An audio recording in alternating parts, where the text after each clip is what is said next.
আমার চরিত্র কেমন, এই চরিত্র আমার ড্রাইভার ভালো বলতে পারে। ড্রাইভারকে জিগাইবেন রুহুল আমিনের কেমন চরিত্র, আমার চরিত্র কেমন আমার বিবি বলতে পারে আমার চরিত্র কেমন।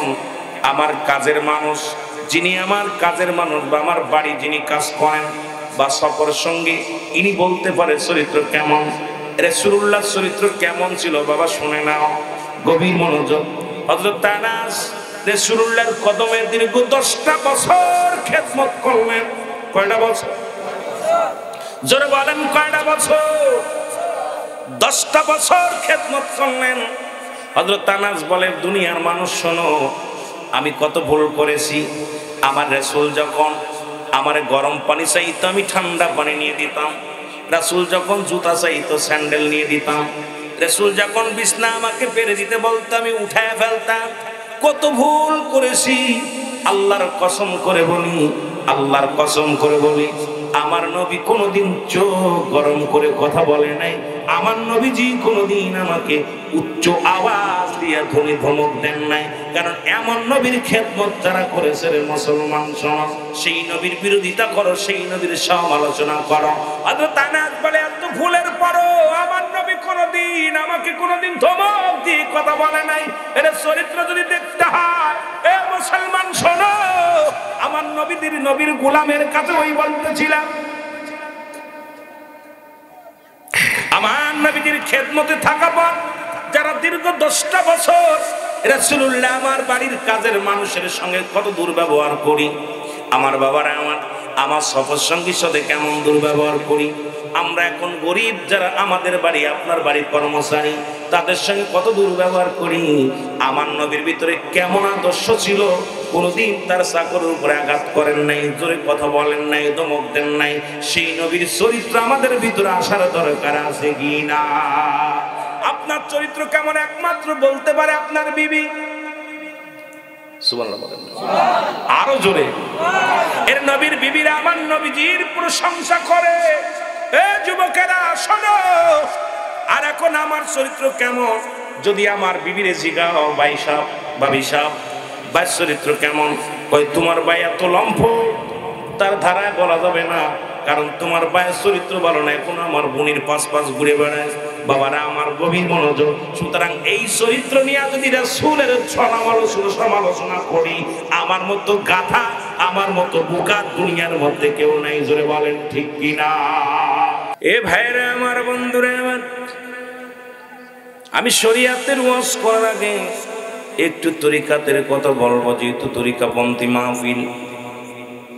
আল্লাহ পাক কুরআনুল কারীমের মধ্যে সূরা ইউনূসের মধ্যে 11 নম্বর পারা 62 নম্বর আয়াত, আল্লাহ নামাজের আগে আল্লাহ বলেন নাই, যাকাতের আগে আল্লাহ বলেন নাই। আল্লাহ রাব্বুল আলামিন কোন ব্যক্তির উপরে বলার আগে নামাজ, হজ, যাকাতের আগে আল্লাহ ব্যবহার করেন নাই। আল্লাহ রাব্বুল আলামিন আল্লাহর মাহবুব বান্দা ওই ফকির ইমানদার আল্লাহর ওলিদের নামের আগে আলা সাবধান সাবধান করে দিছি। ইন্না নিশ্চয় আলা ইন্না আউলিয়াল্লাহি, আল্লাহর তরফ থেকে যারা ওলি হয়, লা নাই খফন শব্দের অর্থ হয় ওলা যদি অবস্থান করে হুমদের উপরে জানুন, তাদের কোনো চিন্তা নাই ভাবনা নাই। জোরে জোরে চিল্লায় বলেন মারহাবা। এ ভাইরা আমার, দুইটা দেশ, একটা হলো বাংলাদেশ, একটা হলো সোনার মদিনা, একটা হলো সোনার বাংলা, পাশে ইন্ডিয়া। ভালো করে মনোযোগ দিয়ে শুনবেন।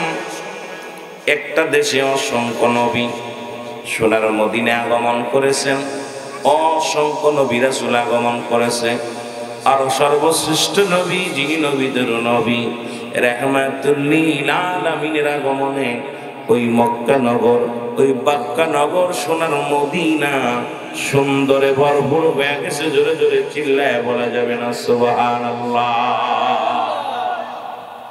পৃথিবীর বুকে দুইটা দেশ, সোনার দেশ, একটা হলো সোনার মদিনা, একটা হলো সোনার বাংলা, ঠিক কিনা? একটা দেশে অসংখ্য অলিগণ আছে, অসংখ্য অলিগণ, অসংখ্য পীর কামেলেরা আছে। আল্লাহ এই দেশের, আমার দেশের যারা বলে গরিব আমার দেশের মানুষ, যারা বলে আমরা গরিব রাষ্ট্র, আমি বলি না রে বাবা না। কারণ এই দেশটা পৃথিবীর সোনার আমেরিকা, সোনার লন্ডন, সোনার জাপান বলে নাই, কিন্তু মদিনার নামের সনে মিল হলো সোনার মদিনা। এই বাংলাদেশের মানুষের ভিতরে, অন্তরের ভিতরে যত নবীর প্রেম আছে, অন্য রাষ্ট্রের মানুষের অন্তরে নবীর প্রতি এত মায়া প্রেম নাই। জোরে বলেন ঠিক কি না? আমার ভাইরা, আমার বন্ধুরা, আমার এই বাংলাদেশের মানুষ গরিব নয়, তবে সময়ের অপেক্ষা করো। বাংলাদেশে আছে ইউরেনিয়ামের খনি, বাংলাদেশে আছে গ্যাসের খনি, বাংলাদেশে আছে সোনার খনি, বাংলাদেশে আছে তেলের খনি। ভারতবাসী শোনো, যদি মাইকের আওয়াজ যায়, বর্ডারে যারা আছে শুনে নাও, এত বড় রাষ্ট্র থাকার পরও আল্লাহ তোমাদের গ্যাসের খনি দেন নাই। কারণ এই ছোট্ট একটা রাষ্ট্রের মধ্যে আল্লাহর নবীর মহব্বতের খাতিরে, বলি আল্লাহর সম্মানে, আল্লাহ রাব্বুল আলামিন দেশের মধ্যে বড় বড় খনিগুলো দান করেছে। তবে এটা পৃথিবীর কোনো বৈজ্ঞানিক, কোনো দার্শনিক এটা উঠানো কোনো মেশিন দেওয়ার সম্ভব নয়।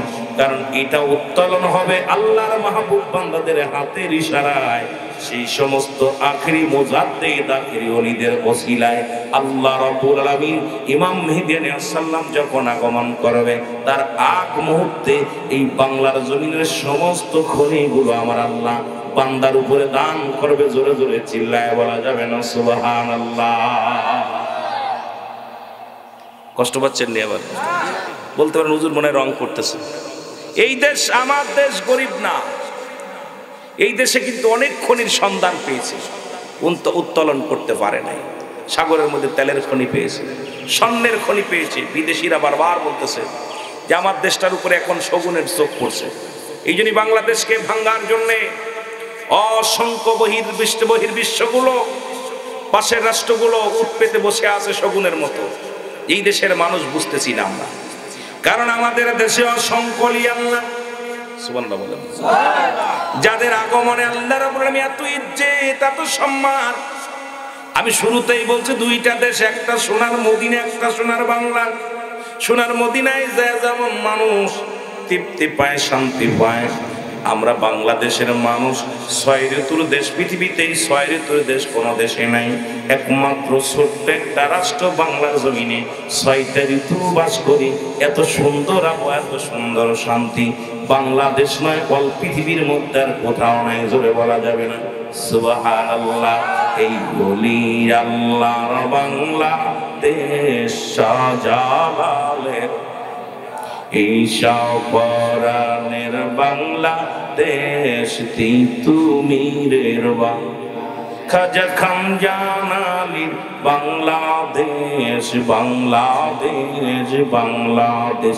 বলো কবুল করুন আল্লাহ, ওগো কবুল করুন আল্লাহ, ওগো তাদের পথে, তাদের মতে কবুল করুন আল্লাহ, ওগো কবুল করুন আল্লাহ। খাজা এনায়েতপুরীর বাংলাদেশ, ফরিদপুরীর বাংলাদেশ। জোরে বলেন সুবহানাল্লাহ। এই সঙ্গীতটা দেখবেন বাংলাদেশে অনেক ওলামা একরাম বলছে, কি করছে তারপরে দেখা যায় শাহজালালের মাজারে বোমা মারছে তারা। জোরে বলেন ঠিক কি না? এ মুসলমান শোনো, ওদের মুখে একটা অন্তরে একটা আল্লাহ বলে মিনান নাস, মানুষের মধ্যে মায়াকুল, তারা বলবে আমার না তার ঈমান আছে বিল্লাহি, আল্লাহর প্রতি, অবিল আখিরাতের প্রতি বিশ্বাস স্থাপন করছে।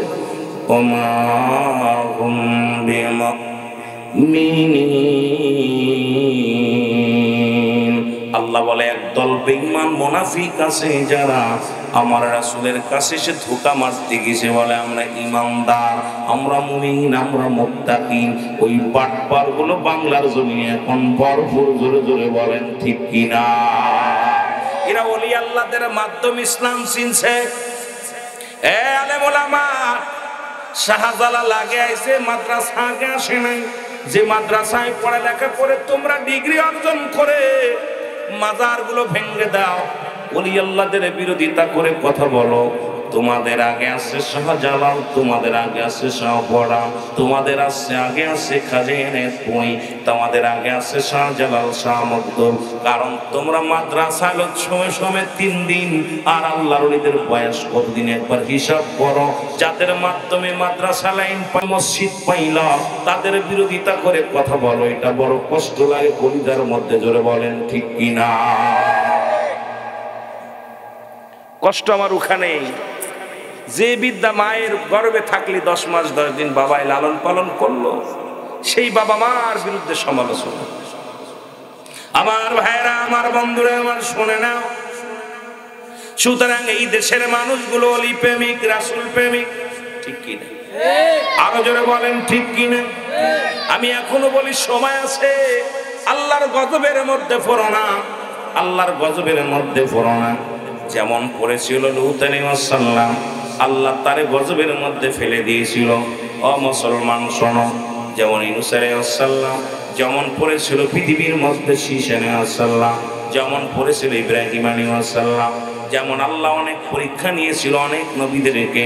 আমি আপনাদেরকে অনুরোধ করি, বাংলাদেশের মানুষ আল্লাহর ওলিদেরকে কষ্ট দিলে, বুখারী শরীফের হাদিসে পাইলাম, মুসলমান শোনো, যদি কোনো ব্যক্তি আল্লাহর ওলিদেরকে কষ্ট দেন, আমার আল্লাহ ডাইরেক্ট তার বিরুদ্ধে জিহাদ ঘোষণা করে। জোরে বলা যাবে না সুবহান? আর একটু জোরে বলো আল্লাহু আকবার। এখন ওলিদের মাজারগুলো ভাঙো।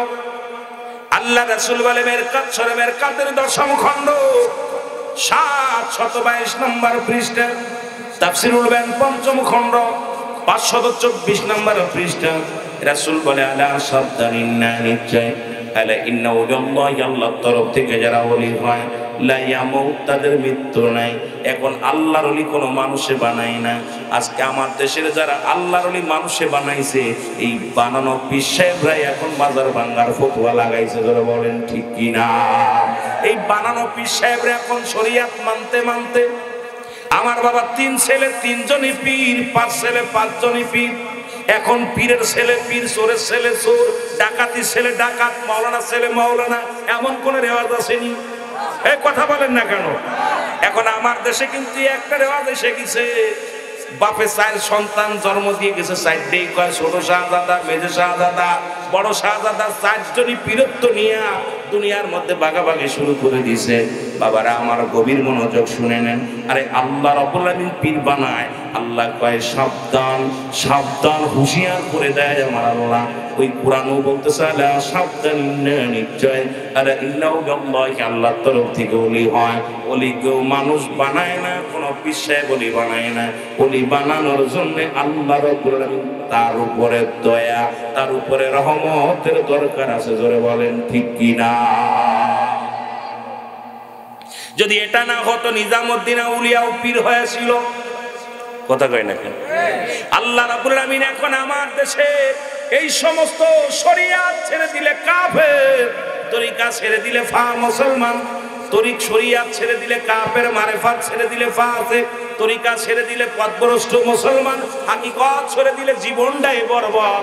আজকে শরিয়াত, তরিকত, হাকিকত, মারেফাত, আগুন, পানি, মাটি, বাতাস, ইসলাম, ঈমান, ইহসান, কালেমা, নামাজ, রোজা, হজ, যাকাত।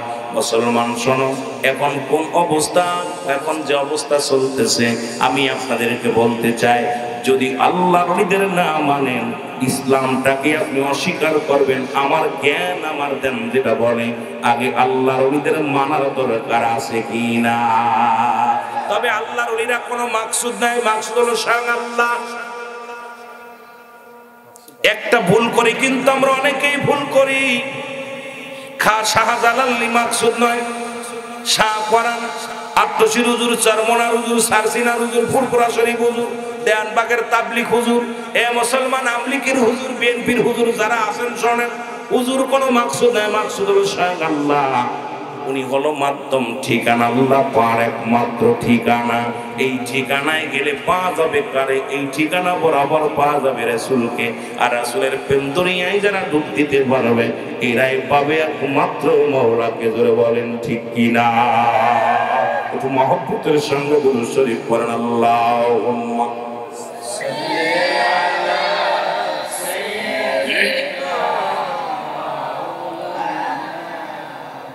ولا يعلي سيدنا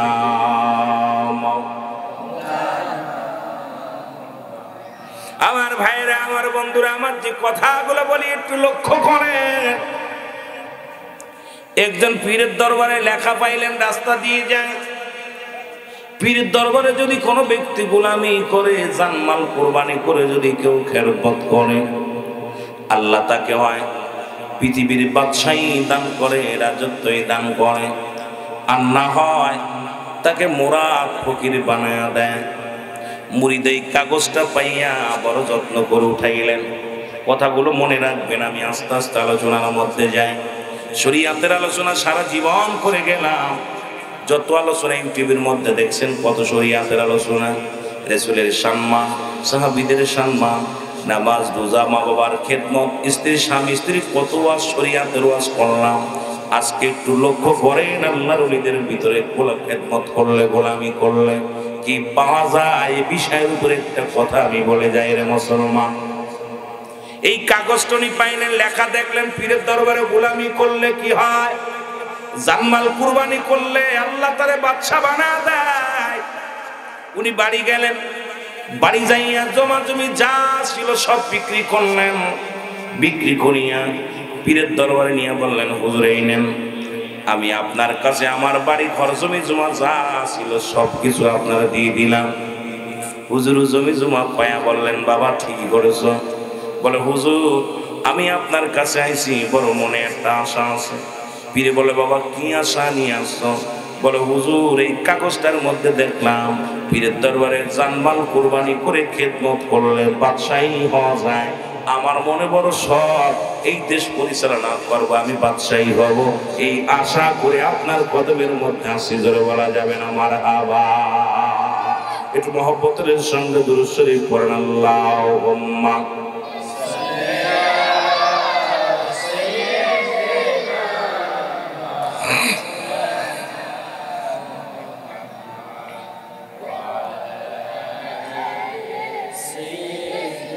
মহব্বতে পড়েন,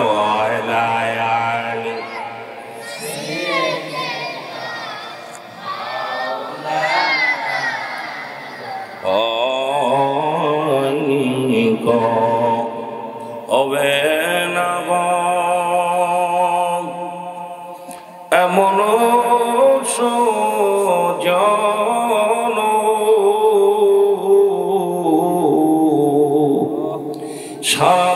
সাজীবন কাঁদলেন নবীজি পাপী উম্মতের জন্য।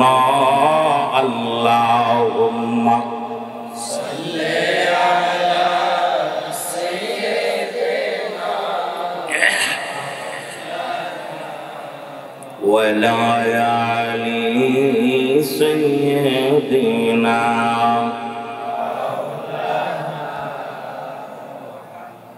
এ দুনিয়ার মুসলমান,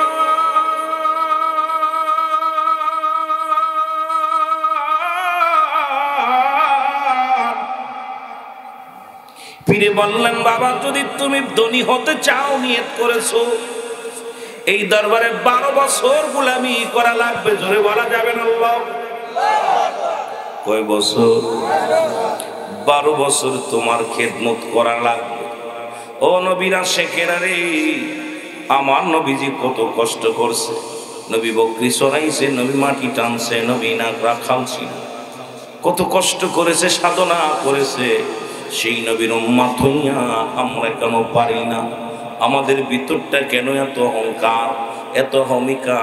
কারণ নবীর উম্মত হইয়া তো অহংকার থাকার কথা না। নবীর প্রেমিক হইয়া তো কোনো মুসলমান বিবেকবান মানুষ অলসর কোনো কারণ নাই। কারণ আপনার আমার নবী, যিনি বাদশারও বাদশা ছিল, আবার নবী রাখালও ছিল, সে আদর্শ আমাদের ভিতরে ঢোকানোর দরকার আছে কি না? আমার ভাইয়েরা, আমার বন্ধুরা, দিকে যায়, আমি একদিকে একটু শেষ করে আসি। 12 বছর কয় বছর? 12টা বছর অক্লান্ত শ্রম দিলেন। খানা খায় না, দিনে এক বেলা খাবার, মাত্র দিনে এক বেলা খাবার দেয়। সারাদিন শুধু শ্রম, সারাদিন শ্রম। রাত্রে বলছে বাবা তুমি ঘুমাইতে পারবা না, রাত্রেবেলা তুমি কি করবা? রাত্রেবেলা ও বাবা শোনো, রাত্রেবেলা তুমি ইবাদত বন্দেগী করবা, মাওলার সিজদায় পড়ে থাকবা। জোরে জোরে চিল্লায় বলা যাবে না আল্লাহু আকবার। ভালো আছেন? আসসালামু আলাইকুম। বিশ্বের হুজুর আসছেন, সামনে আসেন ওর কাছে। আর আমার কাছে আয়েন না। যে কথা বলতেছিলাম বাবাদের গভীর মনোযোগ। আল্লাহর ওলি ডাক দিয়ে বলে বাবা সারা রাত তুমি ঘুমাইতে পারবা না,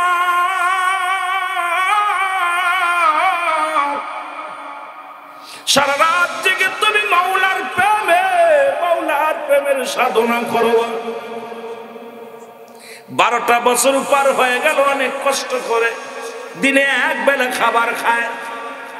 12টা বছর পার করে বলে হুজরার মধ্যে যে দাঁড়াইলেন বাবা আমার 12টা বছর পার হয়ে যাবে, সকালবেলাও বিদায় হয়ে যাব, বিয়ে করলাম না, সংসার করলাম না, জমি জমা যা ছিল বিক্রি করে আপনার কদমে দিছি, এখন তো বিপদে আছি হুজুর, আগামীকাল 12 বছর পূর্ণ হয়ে যাবে, আমি বাড়িতে যাব। হুজুর বললেন বাবা তুমি যে খেদমত করেছো, যে সাধনা করেছো, ইয়া দ্বারা কিছু পাওয়া সম্ভব নয়, আরো 12 বছর গোলামি করা লাগবে। জোরে জোরে চিল্লায় বলা যাবে না সুবহানাল্লাহ। এখনো তোমার ভিতরে থেকে তাকাব্বুরি দূর হয় নাই, অহংকার দূর হয় নাই, অহমিকা দূর হয় নাই, তুমি মাওলাকে এখনো সন্ধান করতে পারো নাই। আল্লাহর একটা বাড়ি আছে, সেই বাড়িটা তুমি চিনতে পারো না, খালি মসজিদে যায় আল্লাহ আল্লাহ করো, মনে করো আল্লাহ বুঝি মসজিদের ভিতরে আর কোথাও নাই। এই আল্লাহ পাক ঠিকানাটা আমি বলে দিব। আল্লাহর একটা ঠিকানা আছে কোথায়? মুমিনের কলবের মধ্যে। আমার দেশের এক বক্তা দেখি ওয়াজ করে আর কয় কি কয়, কথা হই না বড় কষ্ট পাইলাম যে আমি যদি সংসারেরও চাপে পড়ে হারাম হালাল কত খায়, আমি যদি দজকে যাই তুমি থাকবা কোন জায়গায়? নাউজুবিল্লাহ বলেন আরো জোরে। আমি কই বক্তা তোরে আগে পিটানোর দরকার, জুতো মারার দরকার, কারণ আল্লাহ রাব্বুল আলামিন কোন বান্দার ভিতরে কার ভিতরে থাকে এইটা আগে চিনতে হবে। আল্লাহ কোন মুসলমানের ভিতরে নয়, আল্লাহ কোন মানবের ভিতরে নাই, আল্লাহ থাকে মুমিনের কলবে। জোরে জোরে চিল্লায় বলেন ঠিক কি না? আফি আনফুসিকুম আফালা তুবসিরুন। ওই মানবী, আল্লাহ কয় আমি আসি, আমার ঠিকানা হলো মুমিনের কলবে। এখন মুমিন তো কখনো জাহান্নামে যাবে না, কোনে যাবি আমার আল্লাহ শোন। তুই আল্লাহরে কোথায় ঢুকাইলি বেঈমান? ও আবার বলে সে আবার পীর সাহেব দেখলাম বড় বড় ওয়াজ করে, বড় কষ্ট পায়, গিবাত করতে চাই না, কারণ এই সমালোচনা করার অভ্যাস আমার নাই। কয় আল্লাহ মানুষ দিয়ে মানুষ বানাও, তুমি থাকো কোন জায়গায়? আরে ভরা ভরা কোন জায়গায় থাকবি? খোঁজে কাল্লা আছে এক জায়গায়, সেটা খুঁজতে গেলে আগে মাওলারে খুঁজতে হলে মুসলমান আগে দেল দরিয়ার মধ্যে ডুব দিতে হবে, আর ডুব দিলে পাওয়া যায় মাওলার সন্ধান। জোরে জোরে চিল্লায় বলা যাবে না ঠিক কিনা? অ্যারিস্টটল সক্রেটিস বই লেখা পার কয় নো দাই সেলফ, মানারাফার নফস, নিজের নফসকে চিনতে হবে, কালবু সালিম, আত্মাকে প্রসিদ্ধ করতে হবে। এখন তুমি অন্যরে নিয়ে বারবারই করলে সম্ভব নয়। আল্লাহ কোথায় থাকে শোনো, আল্লাহ থাকে ঈমানদার মুমিনের কলবে। জোরে বলেন ঠিক কি না? আর মুমিনদের জন্য আল্লাহ পাক বলেন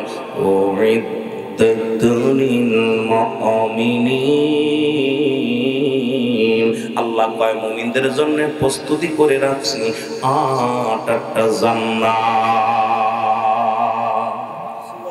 আরে তুই কি তাফসীর করলি? আমার সাথে গত পরশুদিন কয়টা মাহফিল ছিল, আমি আশ্চর্য হয়ে গেলাম গান শুনে, গান করে করে তাফসীর করতেছে। আরে বাপ কি তাফসীর করলি তুই? কিন্তু বড় মুরব্বী মানুষ, কইতেও পারি না, সইতেও পারি না। ইহা দ্বারা সুন্নিয়াতের কলঙ্ক। আমি মনে সুন্নিয়াতের কলঙ্ক অন্য বক্তারা করে গানের তাফসীর করে বড়া ফড়া কইল কি? আল্লাহ বলে আমি মুমিন মুত্তাকিনদের জন্য প্রস্তুতি রাখছি কয়টা জান্নাত। তো মুমিন কি জাহান্নামে যাবে? সংসারের ঝামেলায় করে হালাম হালাম কত খাই, মানে আমার হচ্ছে না গানটা ভালো মিলাইছে। আমি যদি দজকে যাই তুমি থাকবা কোন জায়গায়? আর কোফাল ফুরা খুইল কি? তারপরে তুমি যখন মিরাজ, মানুষের সুরতে যদি হয় মিরাজ, তাহলে পরে আমি নবী গেল মিরাজে, তুমি থাকলে কোন জায়গায়? কয় কি মানে ওই বোঝেন তো গানটা, আমি তো ওই না চর্চা করি না, আমরা ওই নিয়ে সুযোগ পাই না, কিতাব নিয়ে সুযোগ পাই না বসার। তা ওই সব নিয়ে বসার সময় আছে, বসার সময় আছে। অ্যারিস্টটল, সক্রেটিস বই লেখা পার বললেন নো থাইসেলফ, নিজেকে নিজে চিনতে হবে। আমাদের কুষ্টিয়ার লালন নাম শোনেন নাই? লালন শুনছেন? লালন কি বলে জানেন? নিজকে আপনকে আপনাকে চিনতে পারলে যাবে অসিডারে চিন, আগে নিজকে চেনো, নিজকে চেনো। এই জন্যে অন্যের পাশে দৌড়াই লাভ নেই। 3.5 হাত বডিটাকে আপনি গবেষণা করেন। এই গবেষণা করলে আপনার বডি প্রমাণ করে দিবে কিসের জন্য এই হাতটা কিসের জন্য দিয়েছে, হাতটা কিসের জন্য, চোখ দিয়েছে কিসের জন্য, চোখ দিয়েছে, হাত দিয়েছে, পা দিয়েছে, এ কিসের জন্য দিল, সব বলে দিবে। আমার ভাইরা, আমার বন্ধুরা, আমার গভীর মনোযোগ, যে কথা বলতেছিলাম, দরদি বন্ধু শুইনা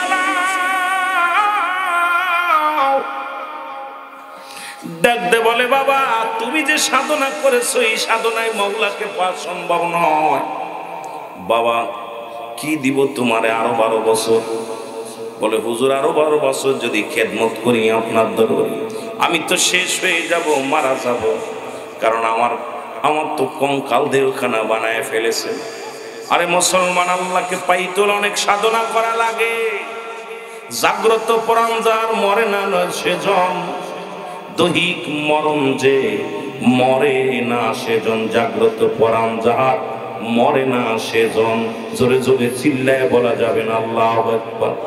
শত শত মুর্দাদের যদিও কবরে, তার যদিও জীবনে তার চেয়ে অধিক ভালো, যদিও কবরে। ভাষাটা আমার ভুলে গেলাম। মুসলমান শুনে নাও, ওই জাগ্রত পরাণ যার দুনিয়ার মধ্যে এই হলো উত্তম ব্যক্তি। আর শত শত মুর্দাদের দুনিয়ার উপরে তার চেয়ে অধিক ভালো, যদিও কবরে। কারণ যদি একবার জিন্দা করে নিতে পারো দিলটারে, একবার যদি দিল দুনিয়া, একবার মওলার সঙ্গে যদি তুমি জিন্দা করে নিতে পারো, এই দুনিয়া থেকে ঘুমানোর পরে পরেই তুমি থাকবা চিরস্থায়ী জান্নাতের মধ্যে। জোরে জোরে চিল্লায় বলা যাবে না ঠিক কিনা? এই জন্য জাগ্রত পরাণ, যে ব্যক্তির জাগ্রত পরাণ হয়ে গেছে, মরে না নহে, সে মরেন জাগ্রত পরাণ মরতে পারে না। আমার ভাইরা, আমার বন্ধুরা, আমার যে কথাগুলো বলি শোনো। 12 বছর শুরু করছে আল্লাহর ওলির দরবারে খেদমত, সারা রাত করে তাহাজ্জুদের নামাজ, জিকির আজকার, আর সারা রাত করে আল্লাহর জিকির আর কুরআন তেলাওয়াত। মাঝে মাঝে ফাঁকি দেয়, মাঝে মাঝে ঘুমায়। বছর চলতে চলতে 2 বছর, 3 বছর, 12 বছর শেষ। সকাল দুপুর রাত্রে বেলা এসে বলে হুজুর আগামীকাল আমার 12 বছর পূর্ণ হবে। হুজুর গো আমি আগামী দিন বাড়ি যাব, আমার আর গায়ে বল নাই, বাঁচব না, আমার বিদায় দেদার পিঠির, আমার আর রাজা হওয়ার শখ মিটে গেছে, আমি আর রাজত্ব চাই না।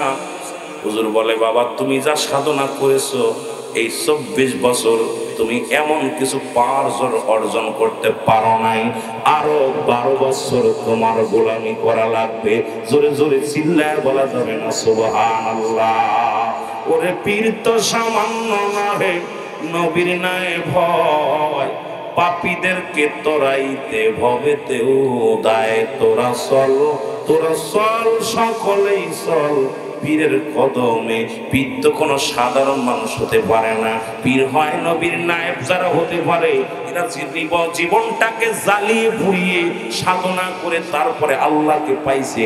আর বাবার সূত্রে যে পীর হইছে সে দুনিয়া নিয়ে পাগল হয়ে গেছে। জোরে জোরে চিল্লায় বলা যাবে না ঠিক কিনা? এত সহজ কঠিন এই রাবেতা খুলতে হলে কঠিন সাধনার জগতে যেতে হবে বাবারা। এই জন্য তারা যা বলতো যায় না মাঝে পার হয়, এটাকে কি মনে করেন আপনি? যেখানে লঞ্চ ডুবে যায়, জাহাজ ডুবে যায়, যেখানে বড় বড় স্টিমার ডুবে যায়, শাহজালাল সেখানে যায় না মাঝে 360 জন আউলিয়া পার হয়। আপনি কি মনে করেন মিয়া? এই মিয়া সেই শাহজালার বিরুদ্ধে কথা বলেন, শাহপরানের কথা বলেন। শাহজালালের ব্যাগ নেয়া কবুতর খাইয়া, জব কইরা খাইয়া, ভালো কইরা বুইনা খাইয়া, হোট নিয়ে পাতিলের মধ্যে নিয়ে কইতেছে ওই কবুতর উড়ে যা, সাইরা দিছে, কবুতর চলে গেছে। ফোর দিয়ে পাকনা দিয়া কবুতর বানাইছে। মিয়া কার সাথে কার বাটপারি করে? হ্যাঁ, কার লাগে বাটপারি করো? এই আল্লাহর ওলিদের বিরোধিতা করো না, আল্লাহর কসম তোমাদের কপালে কষ্ট আছে। আমার বাজারেরা গভীর মনোযোগ শুনে নাও। এর ৩৬ বছর পূর্ণ হয়ে গেছে গো।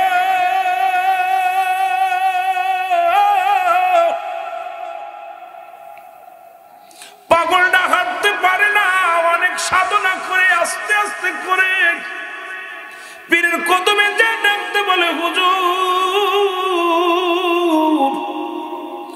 ১২টা বছর ৩ বারং ৩৬ বছর পূর্ণ হয়ে গেল গো। না জানি কখন মারা যায়, এখনো বিয়ে করলাম না। কে আমার জানাজা পড়াইব, কে আমার যত্ন করব, বিছনায় পড়ে থাকলে কে আমার টানবো, কে আমার একটু ভালোবাসবো। সবার আইলামে কুলুকুল, সবার আইলাম হুজুর গো আর বিদায় দেন, আমি বাকি জীবনটা কাটায় দিই। হুজুর বলে বাবা এই ৩ বারং ৩৬ বছর কামাই করলাম বাবা, বিনিময় আর কি দিব? দাঁড়াও একটু দাঁড়াও, যেহেতু আর থাকতে চাও না, তাহলে যেহেতু তুমি মনে বড় আশা নিয়ে আসলা বাবা, তোমার মনের আশা পুরা করবো। দাঁড়াও, ভিতর থেকে যাই এক মুষ্টি তরমুজের বিচি আনিয়ে হাতের মধ্যে দিয়া দিছে। জোরে জোরে চিল্লায় বলা যাবে না সুবহানাল্লাহ। এক মুষ্টি এই না বলতে বাবা এই নাও, এইটা নাও। তরমুজের বিচি নিয়ে কয় হুজুর কি করলাম, ৩৬টা বছরই আপনার দরবারে কাটাই দিলাম, কষ্ট করলাম, বিনিময় তরমুজের বিচি দিলেন। কয় বাবা তুমি এইটাই পাওয়ার যোগ্য, তবে শোনো তোমার বিদায় করে দিলাম, আগামী দিন থেকে আর আমার বাড়িতে এখানে আর কোনো জায়গা নেই, তুমি বিদায়। হুজুর বিদায় দিলেন, তরমুজের বিচি খাবো কি, কোথায় যাব? বাড়ি নাই, ঘর নাই, কেউ নাই, আপন বলতে কেউ নাই, এখন কোথায় যাব? হুজুর বলছে বাবা, আল্লাহর ওলি বলতেছেন বাবা আপনারা বিদায় চাইছেন, আপনি যা সাধনা করে যা পাইছেন এড়া দিছেন, আপনি এর বেশি কিছু পাওয়ার যোগ্য না, যান চলে যান। কানতে কানতে রওনা দিছে। পিছন ডাক দে বাবা শোনো, কি শোনো একটা কথা বলি, এই তরমুজের বিচি তুমি হাঁটা শুরু করবা, আগামীকাল ফজরের নামাজ পড়ে রওনা দিবা, সারাদিন হাঁটবা, সারা রাত হাঁটবা। পরের দিন যখন ফজরের নামাজ, যখন নামাজের টাইম হয় নামাজটা পড়ে নেবে সব জায়গায়, যখন ফজরের আজান হয় নামাজটা পড়িয়া বাবা এই তরমুজের বিচিগুলো তুমি গায়রা দিবা, গায়রা দিয়ে নামাজ পড়ে গায়রা দিয়া তুমি ইয়ার বা গোসল করতে দেবা, গোসল করে আইয়া তরমুজ আয়া কাইটে খাবা। সুবহানাল্লাহ বলেন। তরমুজটা কাইটা বাজারে নিবা, বাজারে যাইয়া ওই তরমুজ বিক্রি কইরা আটা কিনবা, আটা কিনে রুটি বানাইতে খাবা। সুবহানাল্লাহ বলেন। এসবটা মারছে বুঝেন, তরমুজ খাইতে পারবা না, তরমুজের বাজারে নিবা, বিক্রি করবা, এরপরে ওইটা দিয়ে আটা কিনবা, আটা কিনে রুটি বানাইবা, রুটি বানাই তারপরে খাবা। উনি কানতে কানতে তরমুজের বিচি নিয়ে রওনা হয়ে গেলেন।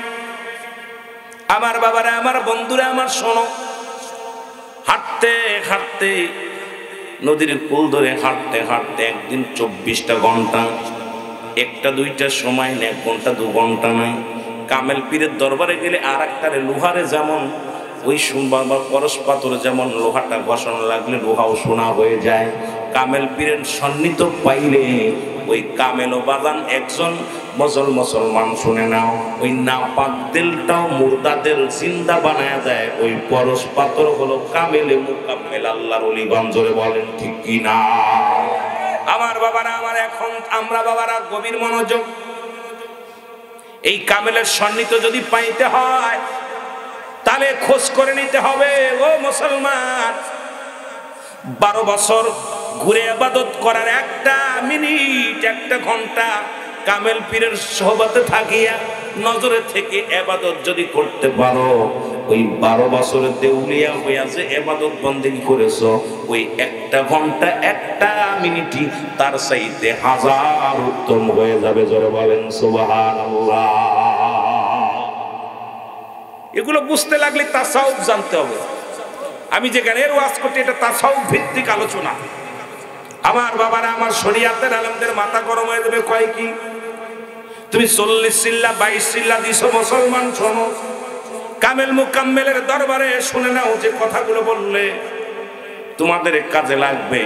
কারণ 12 বছর তুমি দেউলিয়া হয়ে তুমি ঘুরে ঘুরে ইবাদত বন্দেগী করেছো, আর একটা পলক একটা ঘন্টা যদি কামেল ও মুকাম্মেলের কদমের মধ্যে নিসার হইয়া মাওলার ইবাদত বন্দেগী করতে পারো, ওই 12 বছরের চাইতেও তোমার ওই একটা ঘন্টার ইবাদত আল্লাহর কাছে অনেক প্রিয় হয়ে যাবে। জোরে জোরে চিল্লায় বলা যাবে না সুবহানাল্লাহ। আমার ভাইরা, আমার বন্ধুরা, আমার গভীর মনোযোগ। উনি যাইতে যাইতে নদীর কোলা দিয়ে যাইতে যাইতে ফজরের আযান হলো। উনি কি করলেন? ওযু করলেন, নামাজ শেষ করিয়া উনি তরমুজের বিচিগুলো লাগায় দিলেন, নদীর কিনারায় লাগায় দিলেন। লাগায় দিয়া উনি কি করলেন? চলে গেলেন গোসল করতে নদীতে। গোসল করে এসে দেখে তরমুজ ধরে আছে গাছে। জোরে বলেন সুবহানাল্লাহ। তরমুজ এইবার বাজারে নিয়ে বিক্রি করলেন, আটা কিনলেন, রুটি বানাইলেন, রুটি বানাইয়া খাইলেন। এরকম ওনার জীবন চলে। উনি ওখানে থাকলেন, ছোট্ট একটা করে ঘর বানাইলেন। বলেন বাবু ওখানেই থাকবেন, ওখানেই খাবেন নাকি? কিন্তু নামাজ ফাঁকি দিবেন না বাবা, শরীয়তের বিধান লঙ্ঘন করবেন না। আর এখন আমাদের দেশে অনেক পীর আছে, গাঞ্জা খায় বয়া বয়া, নামাজও পড়ে না। জোরে বলেন ঠিক কিনা? ওরে তোর পীর তো দূরের কথা, যে ব্যক্তির ভিতরে নামাজ নাই সে তো কাফের। একমাত্র কাফের এবং মুসলমানদের মধ্যে পার্থক্য হলো নামাজ। আমার দেশে অসংখ্য অসংখ্য মুরিদ আছে, অসংখ্য পীরও আছে, পীরেরও নামাজ লাগে না, মুরিদেরও নামাজ লাগে না। ইয়া দ্বারা সমালোচনার পাত্র হয়ে যায়, সুন্নি জামাত কলুষিত হয়। আমি আপনাদেরকে বলে যাই, ওই বেনামাজি কোনো পীর, বেনামাজি কোনো মুরিদ সুন্নি জামাতের কোনো সদস্য না। জোরে বলেন ঠিক কিনা? আমরা সুন্নি জামাত যারা, আমরা এক খোদাকে বিশ্বাস করি, উনি আল্লাহদেরকে মানে। তবে বেনামাজি ওই পাটপার গুন্ডা গাঁজাখোর মদখোরদের সঙ্গে সুন্নি জামাতের কোনো সম্পর্ক নেই। জোরে বলেন ঠিক কিনা? আর একটু জোরে বলেন ঠিক কিনা? কথা কি ক্লিয়ার? আত্মশির হুজুর কি কয় জানেন? কয় যারা বেনামাজি তারা আমার মুরিদ না। স্পষ্ট যারা আত্মশিখেছেন কইছে না যে বাবা যারা বেনামাজি তারা আমার মুরিদ না। আর তা খালি খালি যে লাভ কি? খালি খালি যে লাভ কি? আমার বাবারা, আমার বন্ধুরা, আমার ওই রাজ্যের রাজা উনি উজিরকে ডাকতে বলে, উজির জীবনে কত ভালো কাজ করলাম, জীবনে কত কি করলাম, আমার জীবনে একটা স্বপ্ন আমার আছে, আমার জীবনে একটু চুরি করার স্বপ্ন জাগছে। আমি একটা, আমার যত প্রজা আছে প্রজার বাড়িতে চুরি করব। উজির কয় হুজুর যদি ধরা পড়ে যায় ইজ্জত চলে যাবে। প্রধানমন্ত্রী বলতেছে আমি চুরি করব, জীবনে সব কিছুই করলাম, জীবনে স্বপ্ন জাগছে আমি চুরি করব, আমার এই সুযোগটা দাও, মনের আশাটা পুরো করো। উজির কয় হুজুর আপনি হলেন রাজা, প্রজার বাড়ি চুরি করলে যদি ধরা পড়ে যান তাহলে ইজ্জত থাকবে না, সম্মান থাকবে না। যে রাজা চুরি করছে প্রজার বাড়ি, কয় তুমি খোঁজ নাও, দেখো রাজ্যের মধ্যে নির্জন এলাকা কোনটা আছে, যেখানে চুরি করা যায় সেখানে যাব। উজির খোঁজ করতে করতে যায় দেখে এক তরমুজালা, ওই তরমুজের পাহারা দেয় ঘরের মধ্যে, ওই তাঁবুর মধ্যে বইয়া বইয়া তরমুজ পাহারা দেয়। আবার যায় কয় হুজুর পাইছি একটা অপূর্ব জায়গা, ওই একটা লোক তরমুজের ক্ষেত বানাইয়া ওই তাঁবুর মধ্যে হইয়া থাকে, রাত্রেবেলা তরমুজ চুরি করবো। জোরে জোরে চিল্লায় বলো আল্লাহু আকবার। কেউ বুঝিতে পারে না রে আল্লাহর ওলির খেলা, বলেন কেউ বুঝিতে পারে না রে আল্লাহর ওলি। দয়াল যারে ইচ্ছা তারে দিয়া মিলাই প্রেমেরি মেলা, দয়াল যারে ইচ্ছা তারে দিয়া মিলাই প্রেমেরি মেলা, কেউ বুঝিতে পারে না রে কামেল পীরে। ঠিক কি না? 1 মাস আগে 1 বছর আগে দাওয়াত নিয়ে মাহফিল করতে পারেন, আর 4 দিন আগে মাহফিল নিছে। আমি আচ্ছা 4 দিন আগে মাহফিল নিয়ে যে পোস্টার করছে, এভাবে সৌন্দর্য করছে, দেখছি 1 বছর আগে মাহফিল নিয়ে এত সৌন্দর্য করতে পারে না। ঠিক কি না? ঠিক কি না? কারে দিয়া মেলা মেলাই বইটা আমি আশ্চর্য হয়ে যাচ্ছি। আমার ইমাম সাহেব হুজুর বলতেছে, ভাইজান মাত্র 4 দিন আগে এদের যে কত মন।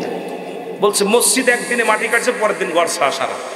এলাকার মানুষগুলো খুব সুন্নি প্রিয়, রাসূল প্রেমিক, আল্লাহ ওয়ালা, সুবহানাল্লাহ বলেন না? শুই না মজা লাগছে। মাত্র 4 দিন আগে মাহফিলটা দিছে। কয়দিন আগে? 4 দিন আগে। আমি তো কল্পনাও করতে পারিনি যে 4 দিনের দিনে মাহফিল এত সুন্দরভাবে করতে পারে। এলাকার মানুষগুলো প্রশংসা করে শেষ করতে পারবো না। দোয়া করি আল্লাহ কামিয়াব করুন। 30 বছরে যার জ্ঞানা কি বটে না, 6 মাসের কালে আবার পাই যে 16 আনার দয়াল, পাই যে 16 আনা। ও দয়াল যারে ইচ্ছা তারে দিয়া মিলাই প্রেমেরি মেলা। দয়াল যারে ইচ্ছা। কেউ বুঝিতে পারে না রে ওলি আল্লাহর খেলা, ও ভাই কামেল পীরের। আবার চাইলে কেহ পীরের বস্তু নিতে নাই পারে, উপযুক্ত হইলে দয়াল ডাইকা নিবে ঘরে তারে, ডাইকা নিবে ঘরে। আবার দূর করিয়া দিবে তার ভবের যত জ্বালা, বল দূর করিয়া ভবের যত জ্বালা। কেউ বুঝিতে পারে না রে ওলি আল্লাহর খেলা, ও ভাই কামেল পীরের। আবার জোর করিয়া বুঝতে গেলে তার ঘটে মরণ জ্বালা। হায় হায় জোর করিয়া তার ঘটে মরণ জ্বালা। কেউ বুঝিতে পারে না রে কামেল পীরের খেলা, ও ভাই ওলি আল্লাহ। কত মজা। আসতেছিলাম ভাইয়ের সঙ্গে দেখা, গাড়িটাতে নামেই এক নজর দেখছে, দেখে লাভ দে নামছে, দূর গাড়িটা ঠেকায় নামতে লাইবা জড়ায় ধরছে বুকের ভিতরে। আমার ভালোবেসে চলে আইছে। সুবহানাল্লাহ বলেন। এ খেলা বড় জ্বালা রে ভাই। এই খেলার মধ্যে ঢুকতে লাগলে সময় লাগে। এই জগৎটা বড় কঠিন। তাসাউফের বিদ্যা, এই বিদ্যা অর্জন করতে লাগলে সময়, শরিয়াত, তরিকত, হাকিকত, মারিফাত। আমার ভাইরা, আমার বন্ধুরা, আমার উজিরি ডাকতে বলে, হুজুর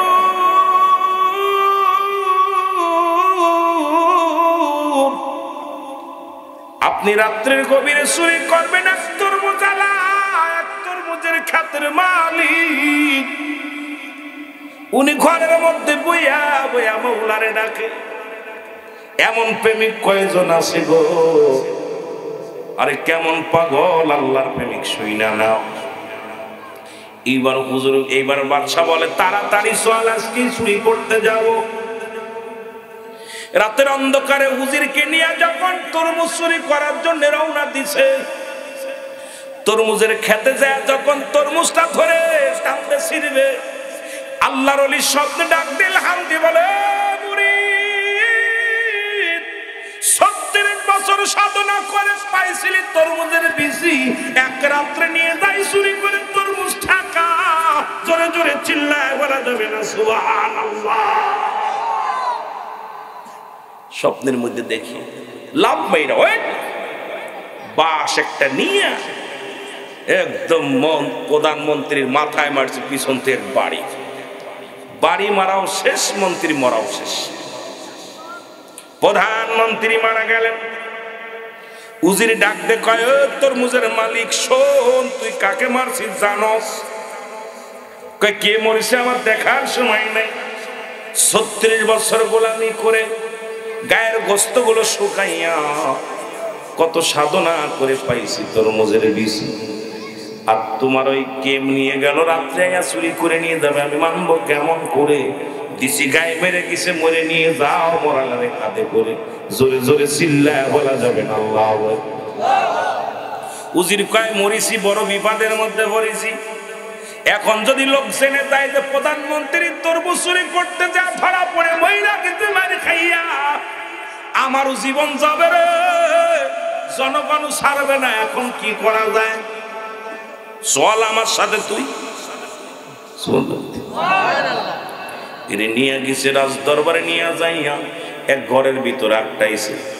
আটটায় কয় আজকে যদি মানুষ জানে হুজুর আমার প্রধানমন্ত্রী মারা গেছে, তাহলে সব যাবে, আমার অবস্থা খারাপ।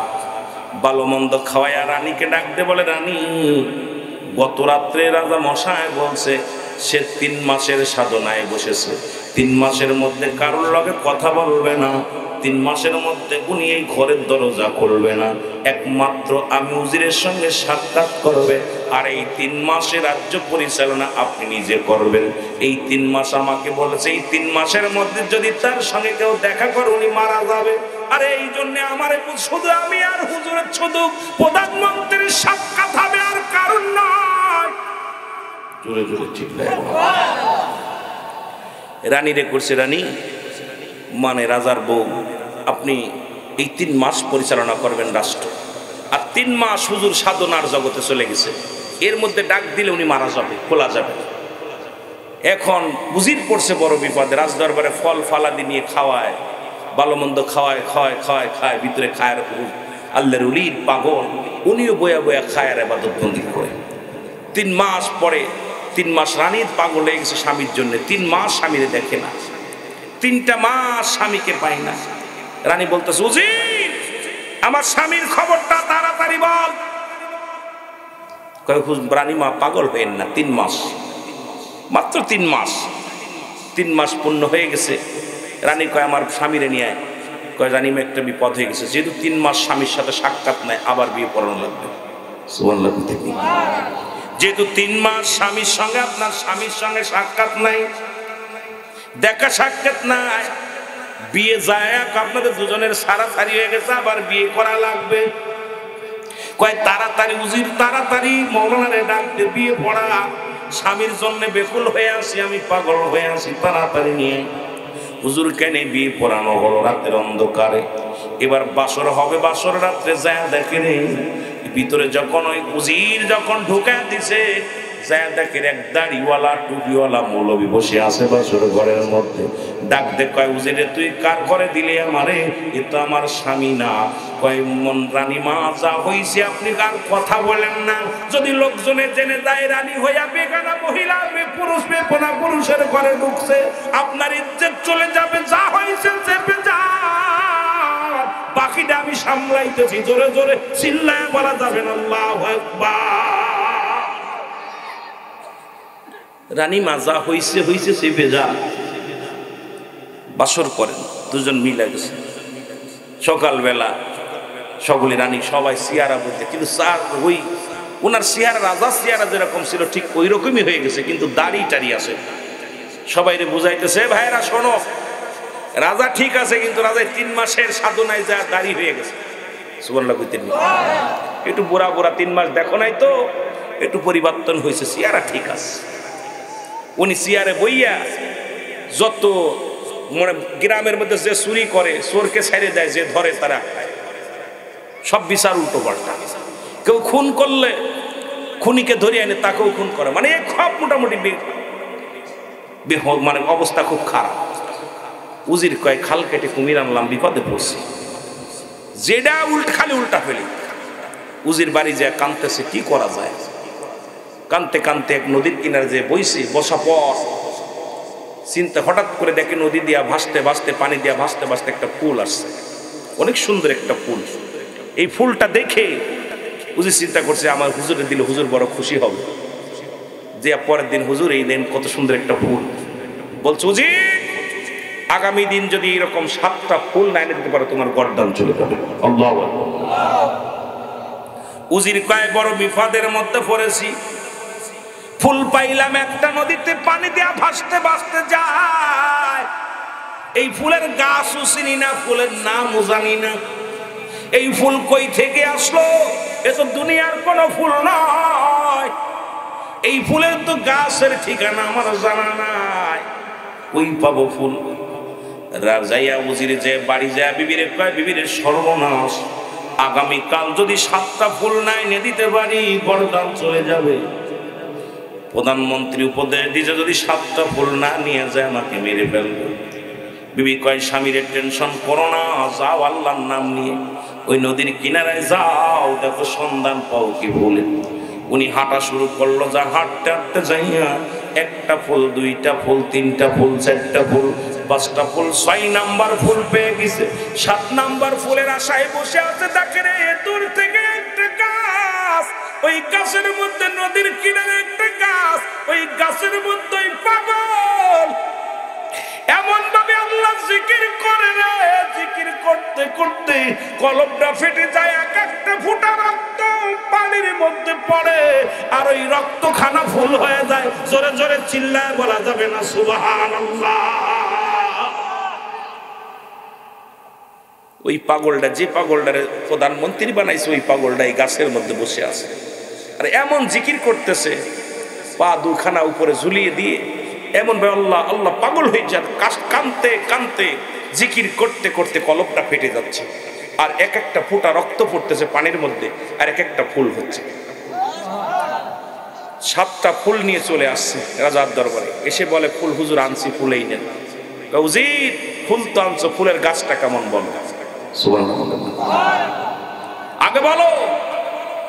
উজির বলে, হুজুর আর আমার ভুল হয় না, আমি আর ভুল করি নাই হুজুর। এই গাছের ঠিকানা আমি পেয়ে গেছি, সেই গাছটাই হলেন আপনি। আপনি সেই পাগলটা, যে পাগল ওই গাছের মধ্যে দেখে আইলাম এমন মাওলার প্রেমে কান্তারা,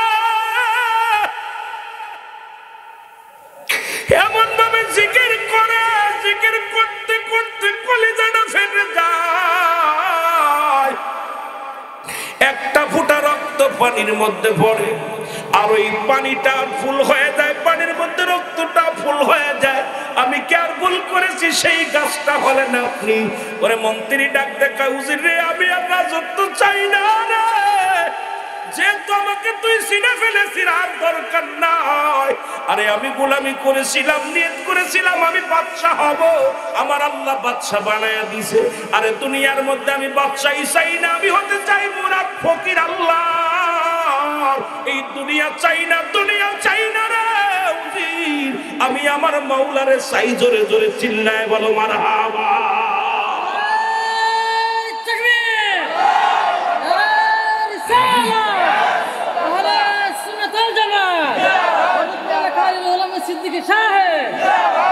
আমার ভাইরা, প্রধানমন্ত্রী বলতেছে, উজির রে, তুই আমাকে চিনে ফেলেছিস, আমাকে মাফ কর, আর আমার ঠেকাস না, কারণ আমি আমার মাওলার প্রেমিক, আমি দুনিয়া চাই না।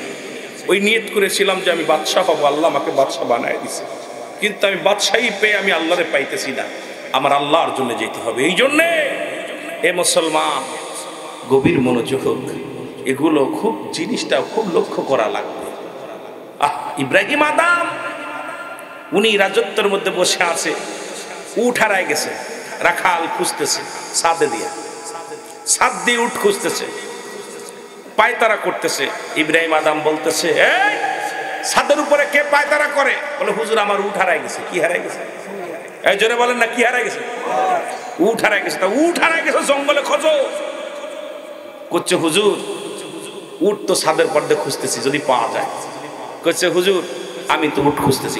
উঠ খুঁজবা জঙ্গলে? জঙ্গলে কে? জঙ্গলে যাও।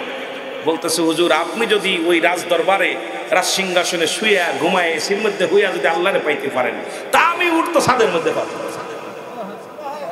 কথা কয় না? ইব্রাহিম আদম কাহারে আমার চোখ খুলে দিছে। ইব্রাহিম আদম সঙ্গে সঙ্গে রাজত্ব ছেড়ে দিছে।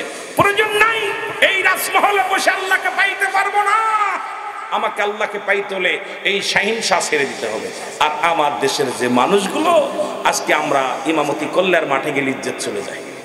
আমার দেশের অধিকাংশ ইমাম সাহেব ইমামতি করে, দোলায় কাপড় পরে ঘুরে বেড়ায়, মাঠে দুটো গরু পোষো, দুটো বকরি পোষো, তুই মাঠে কাজ করো, এতে ক্যারেক্টার কমবে না, এটা নবীর সুন্নাত আদায় হবে। যদি বলেন ঠিক কিনা? আমরা বক্তা মানুষ, ওয়াজ করে নিতেছি টাকা, বাড়িতে খাচ্ছি। এই বক্তা, বাড়িতে কাজ কর, মাঠে কাজ কর, গরু ছাগল পাল। রাসূলের আমার নবী যদি মাঠে কাজ করতে পারে, নবী যদি বকরি চড়াইতে পারে, আমরা কেন পারবো?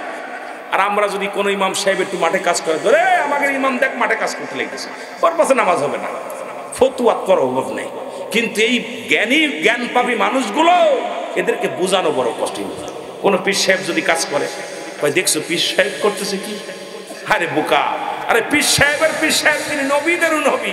তিনি যদি বকরি চড়াইতে পারে, মাটি কাটতে পারে, মাটি টানতে পারে, আমরা কি পারবো না? কথা কয় না, কথা কয় না। আহা, এর থেকে আমাদের শিক্ষা নেওয়ার দরকার। রাসূলের থেকে নবী কেমনি বলছেন, বায়ানাত, উত্তম ব্যবহার, উত্তম আখলাক, উত্তম চরিত্র যা আমার নবীকে দিয়েছিল, যা পৃথিবীর কাউকে দেন নাই। জেনে বলেন ঠিক কিনা? আবার আমার নবী ৭০ তালি কাপড় গায়ে দিয়েছে। আবার নবীজি যে জুব্বাটা পরেছে তৎকালীন জামানায়, যার দাম ছিল ৪২,০০০ দিরহাম, যা পৃথিবীর কোন রাজা বাদশাহ পর্যন্ত করতে পারেনি, পৃথিবীর কোন রাজা বাদশাহ। সুতরাং আমার নবীর গরিব বলার কোনো সুযোগই নেই। যদি বলে আমার নবী হালাতটা ছিল, নবী বলতে হায়াতি খায়রুল লাকুম, আমার হায়াতের জিন্দেগিটা ছিল উম্মতের জন্য কল্যাণ স্বরূপ।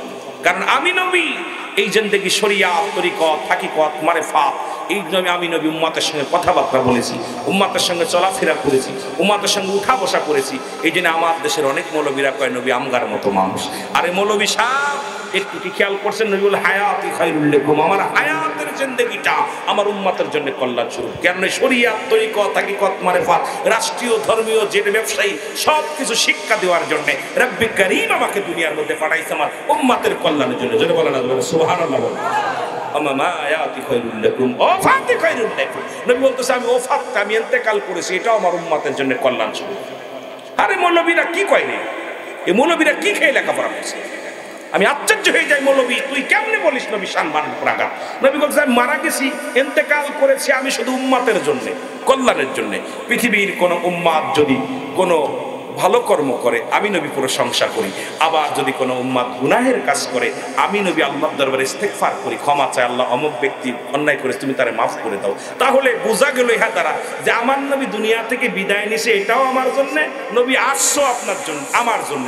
সুতরাং সেই নবীর পক্ষে থাকার দরকার আছে কিনা? আরো জোরে বলেন, আছে কিনা? মদিনা যাইতে পারলাম না, মদিনা দেখতে পারলাম না, মদিনা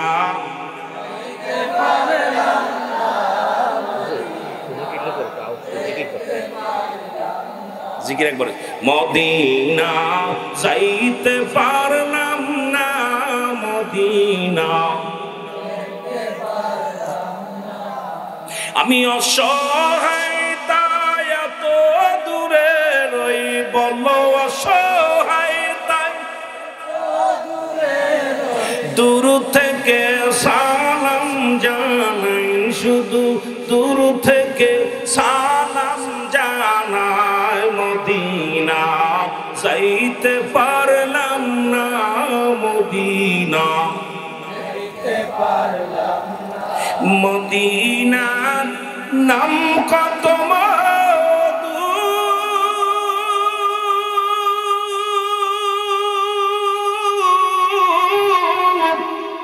মদিনা আর যে কত দূর, ওই মদিনা পথের ধুলি, বলো ওই মদিনা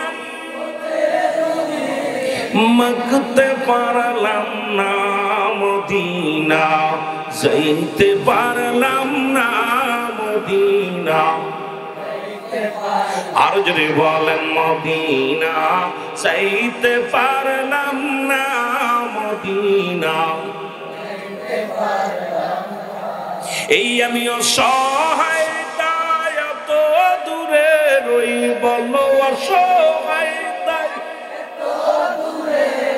শুধু সালাম জানাই, শুধু দূর থেকে সালাম জানাই, মদিনা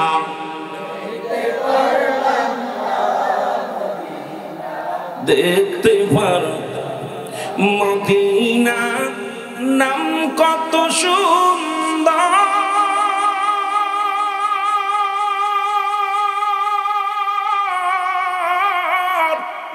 মদিনা কেরে সে অন্তর,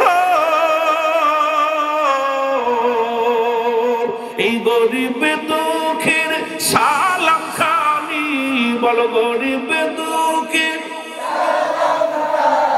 পৌঁছাই দিও মদিনায়, বলো পৌঁছাই দিও মদিনায়। মদিনা যাইতে পারলাম না, মদিনা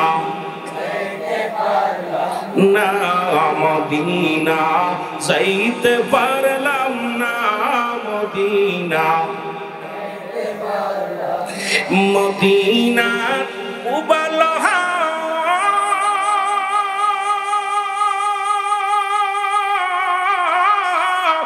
পশ্চিমে কই রাসে ধা, এই গরিব দুঃখীর সালাম খানি, পৌঁছাই দিও মদিনায়, বলো পৌঁছাই দিও মদিনায়। মদিনা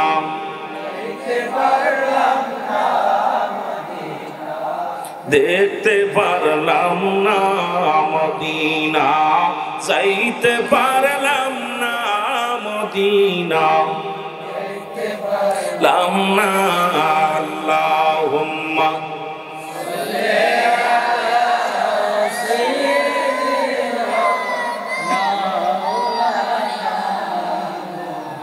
ওয়ালা আলি সাইয়্যিদিনা। এ ভাইরা আমার, বন্ধুরা আমার, গভীর মনোযোগ রাহমাতুল লিল আলামিন, যার শান উপরে, যার মানের উপরে কিছু কথা বলি, অনেক আলোচনা যেহেতু পল্লী এলাকা, একটা গ্রাম অঞ্চলের ভিতরে আলোচনা করতে লাগলো, অনেক বিষয় লাগবো কথা বলা বাবা। তবে এই কথাগুলো বলতে গেলে সময়ের ব্যাপার, সময়ের দরকার। নবী প্রেম সৌধা পান রসবে মনবে দনা জাত না জুরাই, বলেন নবী প্রেম সুধা পান রসবে মনবে দনা জাত না এ ভাইরা আমার, বন্ধুরা আমার, নবীজির প্রেম ভালোবাসা যার অন্তরে যতটুক, তার ঈমান বলতে ততটুক। নবীর প্রেম ভালোবাসা যার অন্তরে নেই, তার ঈমান বলতে কিছু নাই, সরাসরি বেঈমান। ওই নবী লাগবে কবরে, নবী লাগবে মিজানে, নবী লাগবে ফুলসিরাতে, নবী লাগবে ওমান কিয়ামতের ময়দানে। নবী বিনে কোনো বান্ধব নাই, নবী বিনে কোনো দরদি নাই, উপায় নাই, উপায় নাই। নবী বিনে কঠিন মুসিবতের দিনে উপায় নাই, জোরে বলো ঠিক কিনা। আমার ভাইরা আমার, বন্ধুরা আমার, সেই রাসূলুল্লাহ মহব্বতের কথা কিছু না বললে নয়, নবীজির ভালোবাসার কথা না বললে নয়। রাসূল পাক সাল্লাল্লাহু আলাইহি ওয়াসাল্লামের যারা এই পৃথিবীর মধ্যে আমার নবীর সমালোচনা করো, তাদের কথা আমি না বললে তারা বুঝবে না মানুষ। কারণ আমাকে যাচাই করার জন্য এই তিনটা মানুষের দরকার। এক নাম্বার, আমার চরিত্র কেমন, এই চরিত্র আমার ড্রাইভার ভালো বলতে পারে। ড্রাইভারকে জিগাইবেন রুহুল আমিনের কেমন চরিত্র, আমার চরিত্র কেমন, আমার বিবি বলতে পারে আমার চরিত্র কেমন।